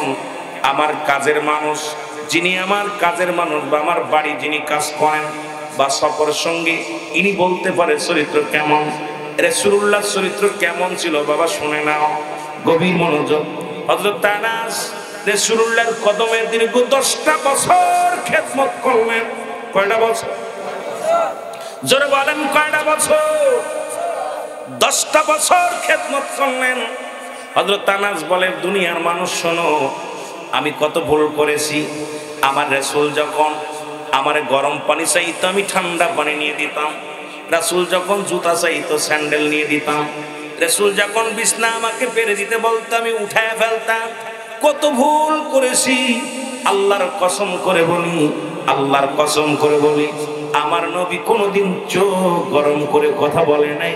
আমার নবীজি কোনোদিন আমাকে উচ্চ আওয়াজ দিয়ে ধ্বনি ধমক দেন নাই। কারণ এমন নবীর খেদমত যারা করেছে রে মুসলমান শোনো, সেই নবীর বিরোধিতা করো, সেই নবীর সমালোচনা করো। হযরত আনাস বলে এত ভুলের পরও আমার নবী কোনোদিন আমাকে কোনোদিন ধমক দিয়ে কথা বলে নাই। এর চরিত্র যদি দেখতে হয় এ মুসলমান শোনো, আমার নবীর গোলামের কাছে ওই বলতেছিলাম, আমার নবীর খেদমতে থাকা পর যারা দীর্ঘ 10টা বছর রাসূলুল্লাহ আমার বাড়ির কাজের মানুষের সঙ্গে কত দুর্ব্যবহার করি, আমার বাবারা আমার সফর সঙ্গীর সাথে কেমন দুর্ব্যবহার করি, আমরা এখন গরিব যারা আমাদের বাড়ি আপনার বাড়ির কর্মচারী তাদের সঙ্গে কত দুর্ব্যবহার করি। আমার নবীর ভিতরে কেমন আদর্শ ছিল, কোনদিন তার চাকরের উপরে আঘাত করেন নাই, জোরে কথা বলেন নাই, ধমক দেন নাই। সেই নবীর চরিত্র আমাদের ভিতরে আসার দরকার আছে কি না? আপনার চরিত্র কেমন একমাত্র বলতে পারে আপনার বিবি। সুবহানাল্লাহ বলেন আরো জোরে। এর নবীর বিবিরা আমার নবীজির প্রশংসা করে। এ যুবকেরা শোনো, আর এখন আমার চরিত্র কেমন যদি আমার বিবিরে জিগাও, ভাই সাহেব ভাবি সাহেব ভাই চরিত্র কেমন, কই তোমার ভাই এত লম্ফ, তার ধারায় বলা যাবে না, কারণ তোমার ভাইয়ের চরিত্র ভালো না, এখন আমার বোনের পাশ ঘুরে বেড়ায়। বাবারা আমার গভীর মনোযোগ। সুতরাং এই চরিত্র নিয়ে যদি রাসূলের সমালোচনা করি, আমার মতো গাধা, আমার মতো বোকা দুনিয়ার মধ্যে কেউ নাই, জোরে বলেন ঠিক কিনা? এ মুসলমান সফর সঙ্গী, নবীর সাহাবীদের সন্ধান, নবীর সাথে যারা ছিল তাদের চরিত্র কেমন ছিল তাদের জিজ্ঞানো পর বলে আমার নবী এমন ছিল, আমার নবীজির চরিত্র এমন ছিল গো মুসলমান। সুতরাং মুসলমান শোনো, আমার নবীজির এই 4টা জায়গা নাম্বার 1 এই পৃথিবীর মধ্যে নবীজির কাছে প্রিয় ছিল 4টা জিনিস। নাম্বার 1 হলো, 1 নাম্বার প্রিয় ছিল নবীজির কাছে নামাজ। আপনাদের কাছে নামাজ প্রিয় হওয়ার দরকার আছে কিনা? জোরে বলেন। রাসূলুল্লাহর কাছে 1 নাম্বার প্রিয় ছিল কি? জোরে জোরে চিল্লায় বলেন কি? আরো জোরে বলেন কি? নামাজ কি আমাদের আদায়ের দরকার আছে কিনা? 1 নম্বরে নামাজ। আমার রাসূলুল্লাহর কাছে 1 নাম্বার ছিল নামাজ। 2 নাম্বার ছিল রাসূলের কাছে তার প্রিয় তার উম্মতগণ। পৃথিবীর মধ্যে দ্বিতীয় ছিল প্রিয় নবীর কাছে, দ্বিতীয় ছিল উম্মতগণ। ও মুসলমান শোনো, এই জন্য আপনি নিজের ভাইয়ের চাইতে অন্য ভাইয়ের 70 গুণ মহব্বত করবেন। এখন আমাদের অবস্থা কেউ কারো দেখতে পারি না, নিজের আপন ভাইয়ের সঙ্গে শত্রুতায় বন্ধুতাই নাই, অপর মুসলিমরে তো দেখা তো দূরের কথা, নিজের ভাইয়ের সাথেই সম্পর্কটা ভালো নয়। রাসূল বলে আমার 2 নাম্বার প্রিয় ছিল আমার কাছে আমার উম্মতগণ, 3 নাম্বার প্রিয় ছিল আমার বিবি। জোরে বলেন সুবহানাল্লাহ। রাসূলের কাছে 3 নাম্বার প্রিয় ছিল তার বিবিগণ। মারহাবা বলেন। রাসূলের কাছে 3 নাম্বার প্রিয় ছিল কি? এখন আমাদের কাছে শালী, কথা কই না। এরে আপনার বউ কালো হোক তাকে ভালোবাসেন, খবরদার অন্যদিকে নজর লাগায়েন না। এ যুবক, আজকে দেখলাম ফেসবুকের মধ্যে দেখলাম ওই না রাজশাহীর জমিনে এক ভাই বড় বুজুর্গ বক্তা, তার কাছে গেছে, স্বামী তালাক দিছে, রাগের মাথায় 3 তালাক দিয়া দিছে। ফতুয়া জানতে গেছে, হুজুরি নিজেই বিয়ে করেছে, হিলা বিয়া, আবার মসজিদের মধ্যে বাসর করছে। নাউজুবিল্লাহ। মসজিদের ভিতরেই 1 ঘন্টার ভিতরে মসজিদের সিঁড়ির মধ্যে নিবাসর করছে। এখন জুতা পিটা করে হুজুরে খেদাইছে, হুজুরকে আমি তো হালাল বিবি নিয়েছিলাম, ওরে বিয়ে করেছি। আরে নিজে একটা মেয়ের প্রতি লোভ লালসা ঠেকাইতে পারে না, হিলা বিয়ের নাম দিয়া এ মুসলমান বিলাকমান করে ওই মহিলাকে ভোগ করেছে। আজকে আমার সমাজ শুনে নাও, রাসূল বলছে রাসূলের কাছে 3 নাম্বার প্রিয় ছিল তার বিবিগণ। বিবিদেরকে অত্যন্ত ভালোবাসতেন, আপনারাও নিজের বিবিরে ভালোবাসবেন। আমার বাবারা, আপনার বিবি যদি কালো হয় তারে ভালোবাসেন, আপনার বিবি যদি মুসলমান বাড়ি হয় তারে ভালোবাসেন, আপনার বিবি যদি একটা অঙ্গহানি হয় তারপরও বিবিরে ভালোবাসেন। কারণ এই দুনিয়ার বিবিগণ চিরস্থায়ী নয়। আপনি যদি বিবিরে ভালোবেসেন, যদি ইবাদত বন্দেগী করতে পারেন, আল্লাহর জান্নাতে গেলে 1000 হাজার সুন্দরী মহিলা 70 স্তব্ধ করে হুর আল্লাহ আপনাকে দান করবে। আমার মারা যারা আছো তারাও তোমরা স্বামীর প্রতি যত্নবান হও, স্বামীর প্রতি ভালোবাসা বাড়িয়ে দাও। আর আমার বাজারেরা আছেন আপনাদের দূরে পায়ে ধরে বলে যায় নিজের বিবির প্রতি ভালোবাসা অর্জন করবেন, বিবির ভালোবাসবেন, ধরে বলা যাবে না সুবহান। 4 নাম্বার রাসূলের কাছে প্রিয় ছিল সুগন্ধি জিনিস ফুল। নবীর কাছে 4 নাম্বার প্রিয় ছিল সুগন্ধি জিনিস, আমাদের কাছে বিড়ি আর গাঞ্জা। কথা কয় না? নবীজি বিড়ি আর তামাক এগুলো পরিহার করার জন্য নবী বলেন আমার কাছে 4 নাম্বার প্রিয় ছিল আমার সুগন্ধি জিনিস, ফুলকে ভালোবাসতেন। আমি আপনাদেরকে বলে যাই বাবা, আজ থেকে আপনারা সুগন্ধি ভালোবাসবেন, ফুলকে ভালোবাসবেন, আতর ভালোবাসবেন। আজ থেকে মদ বলবেন না, গাঁজা বলবেন না, বিড়ি বলবেন না, যত মাদক সেবন আছে আজ থেকে না বলে দেবেন।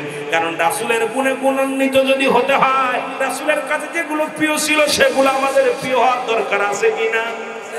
জোরে বলেন আছে কিনা? এখন যদি আপনি এগুলো প্রিয় না বানাইতে পারেন, আমি বলে যাই আপনাদেরকে আল্লাহর নবীর দিদার পাওয়া সম্ভব হবে না। জোরে বলেন ঠিক কিনা?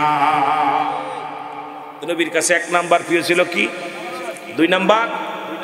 জোরে বলেন 2 নাম্বার? 1 নাম্বার কি ছিল? জোরে সবাই বলেন না, কি ছিল? 2 নাম্বার? 3 নাম্বার? 4 নাম্বার? মনে থাকবে? মনে থাকবে? আজ থেকে আমরা নিজের বউডার ভালোবাসবো, নামাজটারে ভালোবাসবো। নামাজ কাফের এবং মুসলমানদের মধ্যে পার্থক্য। নবী নামাজের প্রতি খুব গুরুত্ব ছিল। রাসূলুল্লাহ যখন আযান পড়ে যেত, হুজুর সাল্লাল্লাহু আলাইহি ওয়াসাল্লাম অসুস্থ থেকেও নামাজ জামাতে হাজির হতো। সুবহানাল্লাহ বলেন। একটু নামাজের প্রতি যত্ন ছিল। আর আমরা তার উম্মাত, তার নবী তো যিনি পার করনেওয়ালা, তিনি যদি নামাজকে এত ভালোবাসতে পারে, আমাদের কি নামাজকে ভালোবাসার দরকার আছে কি? তাহলে 1 নাম্বার নবীর কাছে প্রিয় ছিল কি? নামাজ। আজ থেকে নামাজ পড়বেন কে কে একটু হাত তুলুন।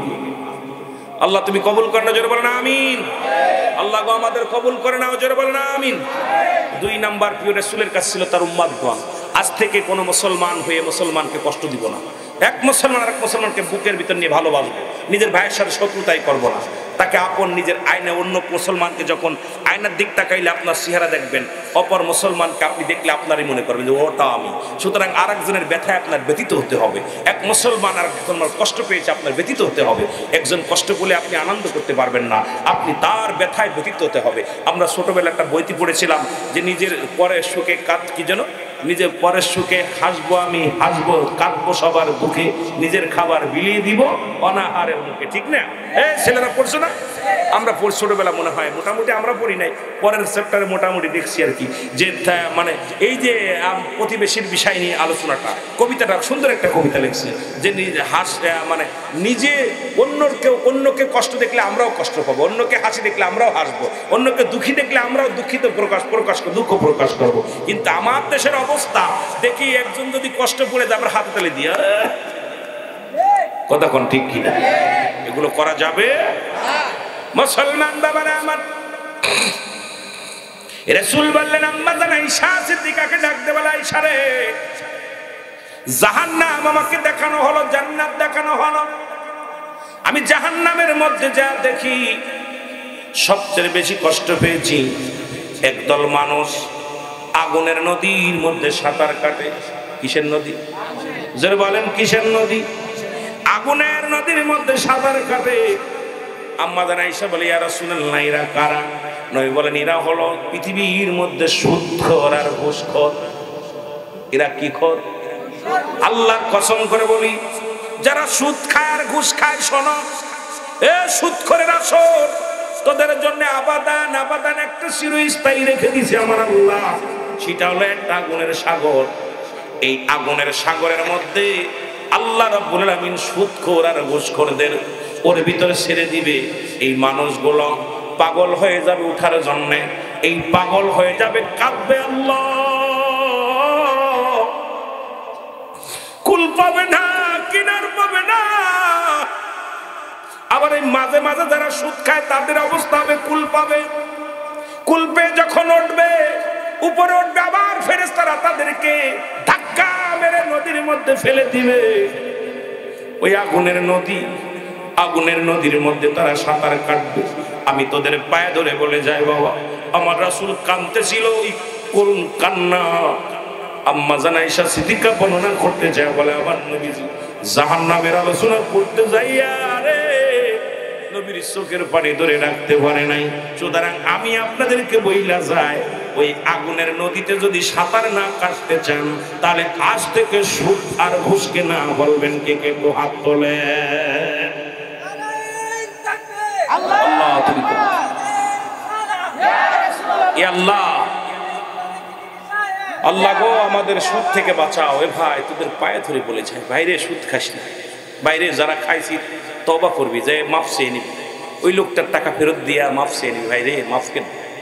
আল্লাহ যদি মাফ না করে তবে সুদ খোর আল্লাহর ওলি হয়েছে ওই হাবিব, উনিও সুদ থেকে যখন বাঁচছে জানেন, হাবিব নামে একজন সুদখোর, উনি চক্রবৃদ্ধি সুদ খাইতেন। হঠাৎ একদিন জোর করে একজনের গোস্ত ছিনিয়ে নিয়ে গেছে। এই গোস্তটা বাড়ি নিয়ে রান্না করে খাওয়ার জন্য রাখছে, সুন্দর করে বুনে রাখছে। যখন গোশের পাতিলটা উঁচু করছে দেখে পুরো গোস্তটা রক্ত হয়ে গেছে, রক্ত হয়ে গেছে। চিৎকার মারে, বিবি রে আমি সুদখোর, এই মানুষের কাছ থেকে গোস্ত ছিনিয়ে আনার কারণে আমার গোস্ত যদি রক্ত হয়ে যেতে পারে, আমার আল্লাহ আমার সাথে কি করবে? ও বিবি চিৎকার মারতে মারতে আল্লাহর দরবারে এমন কান্না কাটি, এমন ভাবে কান্না জড়িত ফিরে আসছে। আল্লাহ এই সুদখোরকে আল্লাহর ওলি বানাই দিয়েছে। এই জন্যে আপনারা কিয়ামত পর্যন্ত কোনো নবী আসবে না, কিয়ামত পর্যন্ত তওবার দরজা খোলা। আপনারা যারা আছেন দয়া করে যদি সুদের মধ্যে কেউ থাকেন, খাস তওবা করবেন কানে ধরে, আল্লাহ আমাদের মাফ করে দাও। আল্লাহ আমার ওই আগুনের নদীতে সাঁতার কাটতে পারবো না, ওই সাঁতার কাটতে পারবো না, আল্লাহ আমাদেরকে ক্ষমা করে দাও। আল্লাহ যদি মাফ করে দেন, আমার আল্লাহ তো সবই পারেন বাবা। আল্লাহ সহায়, আমরা অসহায়, আল্লাহ তো সহায় হবে, আপনার সহায়ক হবে। আল্লাহ যেন আমাদের ক্ষমা করে দেয়। জোরে বলুন আমিন। নবীজি বললেন আর একটা বিষয় আমি বড় আশ্চর্য হয়ে গেলাম। একটা লোককে ঘিরে দেখি শত শত মানুষ দাঁড়ায় আছে। নবীজি বললেন, বলা পরাম্মা জানা ঈসা বলে ইয়া রাসূলুল্লাহ ইয়া হাবিবাল্লাহ, এর হাকিকতটা কি? নবীজি বললেন, শোনো ঈসা, এই মানুষটা নামাজ পড়তো, রোজা রাখতো, হজ করতো, অনেক ভালো আমলদারি ছিল, কিন্তু এই লোকটার ভিতরে একটা দোষ ছিল, সে মানুষ পর নিন্দা করত, মানুষের গীবাত করত।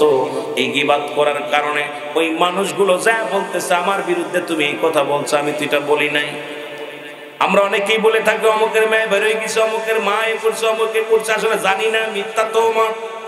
ওই লোকগুলো বলবে, ভাই তুমি আমার বিরুদ্ধে এত কথা বলেছিলে, আমি তো এটা করি না।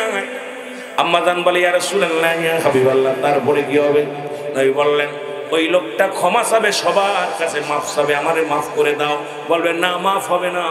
আল্লাহ রাব্বুল আলামিন ওই হাজী সাহেবের, ইমাম সাহেবের আমল নামা থেকে আমলগুলো কেটে কেটে যাদের নামে সমালোচনা করতো, গীবাত করতো, ওই গীবাত করে আমল নামায় যে পৌঁছে যাবে। আর সারা জীবন ওই ব্যক্তি আমল করেছে, ওই ব্যক্তি আমল শূন্য হয়ে যাবে।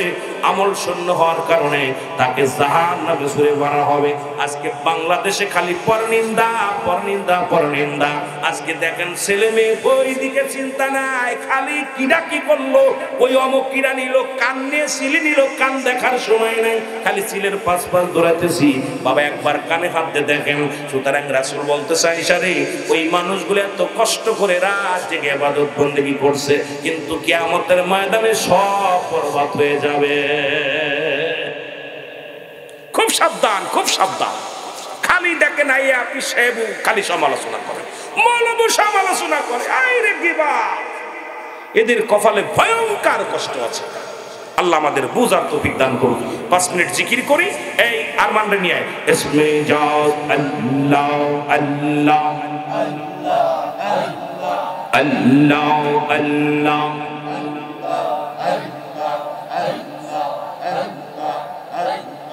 ও দয়াল মাওলা রে, আমি কোন নাম ধইরা ডাকব রে আল্লাহ তোমারে রে, আল্লাহ আল্লাহ আল্লাহ। জোরে জোরে, আমি এভাবে বসতে পারিনি, কি কষ্ট হচ্ছে। ও দয়াল আল্লাহ রে, আমি কোন নাম ধইরা ডাকব রে মাওলা তোমারে, মারহাবা আল্লাহ আল্লাহ। আমি কোন নাম ধইরা ডাকলে আল্লাহ, কোন নাম ধইরা ডাকলে মাওলা খুশি হবে মোর পরে, আমি কোন নাম ধইরা ডাকব পরে মৌলা তোমারে রে আল্লাহ আল্লাহ জোরে জোরে এই রে দয়াল আল্লাহ রে আমি কোন নাম দইরা ডাক পরে মৌলা তোমারে আমি কোন নাম দইরা ডাক পরে আল্লাহ তোমারে রে আল্লাহ আল্লাহ অগয়াক ডেকেছেন মৌসা কানবী তোর সুন্নিয়াতের প্রচারের স্বার্থে ভিডিওটি লাইক, কমেন্ট ও বেশি বেশি শেয়ার করুন। আমাদের সাথেই থাকুন।